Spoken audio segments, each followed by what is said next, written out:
NONGMAGI Khongchat ngasi Manipur LAKKHIBA Consumers Affairs Food and Public Distribution ki Minister of State Nimuben Jayantibhai Bambhaniya Imphalgi Beauty Candidate International Airport Thunglaba matung Bishnupur District Thungkhre.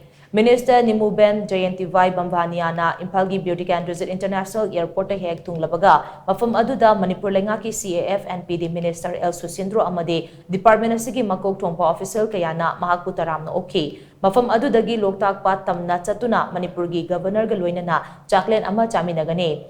Minister Nimuben Jayantibhai Hauze Loktak Inland Waterways ki complex ta thungkibaga iloinana mahakpu Moirang Assembly Constituency ki MLA Thungam Santi amadi atay District Administration ki makok thongpa official kayana harau tayamna okay. Jacqueline Chabal Loiraba matung Bishnupur District ki manung chanalaiba Naransoina maning laikai gi Pukre Pubalagi Health and Wellness Center Ningthokongda laiba Handloom Cluster Site amade Upokpi amasung Potsangbamda PMAY gi yum anisu hagthengnana yengsilamgani masigai roinana district asida paikhatpa Central Sponsored Scheme amade Project Singi Review Meeting amasu Mini Secretariat laiba DC Office ki Conference hall da pangthokani hairi.